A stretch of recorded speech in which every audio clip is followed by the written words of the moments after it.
What's going on? This is Axcella with TGN, and we are YouTube. So here I am about to pull Old Traxian. This will be part 2 of my Marks DPS guide. Part 1 can be found on my personal channel. I'll leave a link in the description. But basically, what you're looking at right now is the first part of the Marks rotation from 100% to 90%, where I put up Serpent Sting, and then I aim shot until I am out of focus, and then I double steady shot to get focus back. You'll notice that I'm using cooldowns in this part of the rotation for 2 reasons. One, so that they'll be up by the end of the fight, usually when heroism is coming up, and 2, this is usually when you're doing the most damage. You'll also notice that I'm moving a little bit, but when I'm moving, I'm not breaking any casts. Oh, there I go, Hour of Twilight. You really don't. That's like the ultimate waste of time in these things. That's, you're just gonna gimp your damage like really badly by doing that. You never want to break something, especially an aim shot. So I mean, if you really like, when I played this back for myself to rewatch it before I did the voiceover, I noticed I made a couple of mistakes. I think I let my focus cap once, and I let Serpent Sting fall off. You really don't want to do that. The focus capping is really bad. I didn't even notice that when I was doing the fight, but in an actual fight, you're going to get that. You're never going to be perfect 100% of the time. So that's why I did the first part in Stormwind, where I could like do a bunch of takes and get the rotation like completely perfect. So now basically I'm in the second part of the rotation. I chose this boss because it's pretty much tank and spank, click the button or whatever.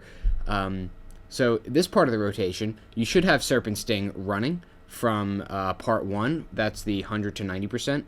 And in this part, what you basically want to do is use Chimera Shot every time it's on cooldown. You never want to be focus starved when it's off cooldown. And then use either Arcane Shot or Aim Shot to dump your focus.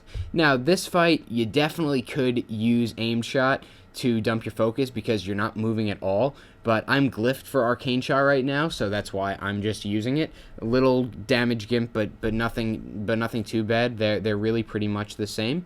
Aim Shot can actually be a little bit better if you're not moving at all, but it's very rare. This is pretty much the only new encounter where you can do that.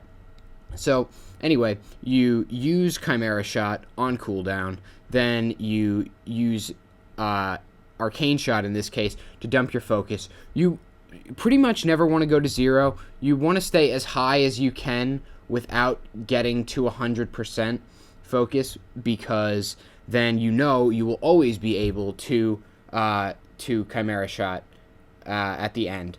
I mean, if the boss is getting really low, 1 or 2%, then you can start dumping it so you make sure you get as much damage in as humanly possible.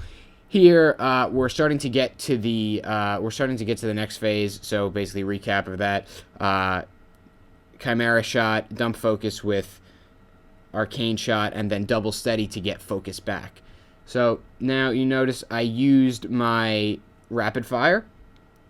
During heroism. You always want to do that. You get a little bit more damage that way. But I waited on readiness until 20%, so I could double up on my kill shots. That's another thing you might want to consider. Again, not a huge damage increase, but definitely something. This is basically the same rotation as the 90% to 20%, but here you're basically weaving in kill shot to your rotation. Some people put it above Chimera Shot, some people put it below.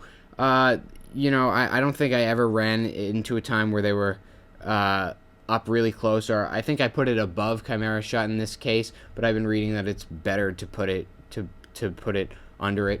Anyway, that's about it. Down goes the boss. Thanks for watching. This video is part of the Way movement. We are YouTube. To learn more, visit tgn.tv.